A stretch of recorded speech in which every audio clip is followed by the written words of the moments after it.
This is Valley News Live at noon. Travel advisories and alerts are issued for much of North Dakota while a winter weather system hits the region.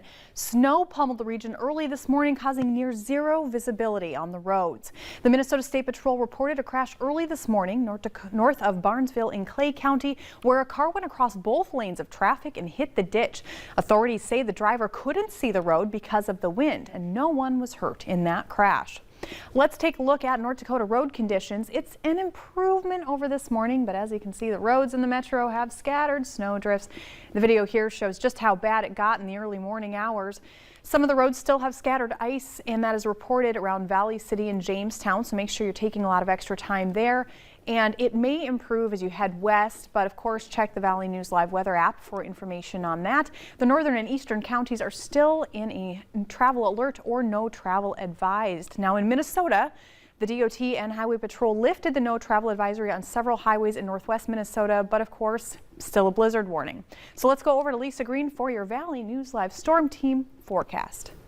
Well, good afternoon. We are still dealing with some areas getting snow on top of that wind that we're dealing with as well. This is our live view right now in Grand Forks at Home of Economy. We've got some flakes flying in that wind, and visibility is down as a result. You can see the road in front of Home of Economy, but beyond that, you really see that visibility start to drop.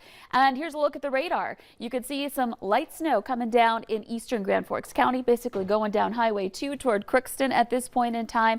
And so this is going to have those impacts on your visibility when you combine that with the wind. That's kind of the one area. There may be a couple of other places seeing a little bit of snow moving through, but overall we are dealing with some snow showers, and in addition to that, some blowing snow going on. We may be seeing some of those streamers coming through as we go through the day today as well. Here's a look at our visibility. We are down to 0 in Langdon, less than a mile in Grand Forks and in Grafton, a quarter-mile visibility in Hallock, Monoman, Park Rapids. So a lot of places in eastern parts of our viewing area under some visibility reports of less than a mile. Finally seeing a little improvement in Wahpeton at the top of the hour, where we were at about 0 for several hours this morning for visibility. Now we're up to about a quarter mile. In town in Fargo, we're doing okay, but it's one of those situations where, again, if you step out into the open country, you're going to be running into those visibility problems. Here's a look at our wind speeds. They are still in the 20s and 30s for your sustained winds. We're looking at those gusts still getting into the 40s this afternoon, and eventually it does start to ease up. But here's a look at our wind gusts for Fargo. It's going to take some time, so it's not even until the evening hours tonight where we start to see our gusts drop below 30 miles per hour. So this is something that stays with us here into the afternoon hours, and that means travel not going to be great or getting much better as we head through the day. So more details on that and what's to follow coming up. All right, thanks so much, Lisa.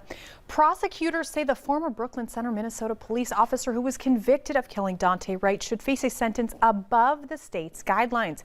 But defense attorneys for Kim Potter say she should get a lower sentence or even probation. She's the former officer who says she confused her handgun for her taser when she killed Wright last April. Guidelines call for a sentence ranging from just more than 6 years to about 8.5 years. But prosecutors say she should get more than that because she endangered others and abused her authority as an officer. Her attorneys say Wright's actions set the incident in motion and she should not be penalized for that. Potter's sentencing is February 18th. Pfizer could ask the FDA for a go-ahead on a COVID vaccine for children ages 6 months to 4 years old as early as today. AP sources say the shot could then start going out at the end of the month. Early data from the drug maker has shown 2 doses given at 1/10 the strength of the adult shot are safe and produce an immune response. But last year, Pfizer announced 2 doses prove less effective at preventing COVID-19 in kids ages 2 to 5. The company is testing a 3rd dose, and that application could come in March. Meanwhile, Novavac is now asking the FDA to authorize its protein-based COVID-19 vaccine for adults.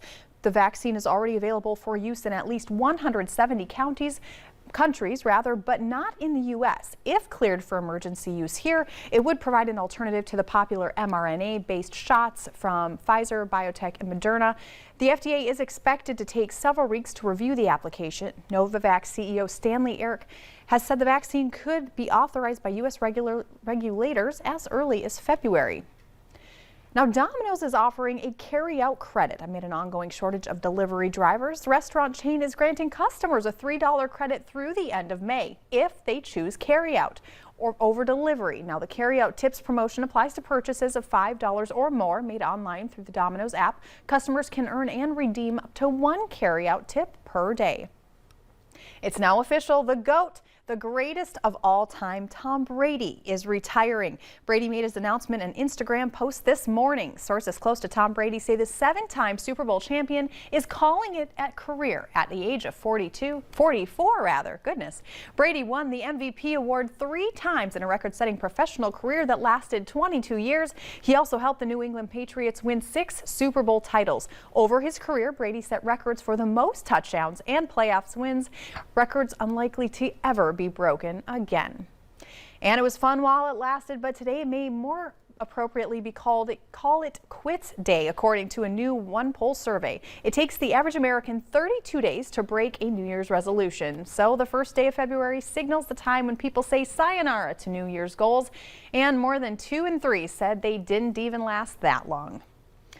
COVID may not be the only thing that's causing issues with the Winter Olympics. Coming up at noon, we'll tell you what else could threaten the future of the Games. But next, Lisa will be back here to tell us what threatens the future of the rest of our day with our weather forecast.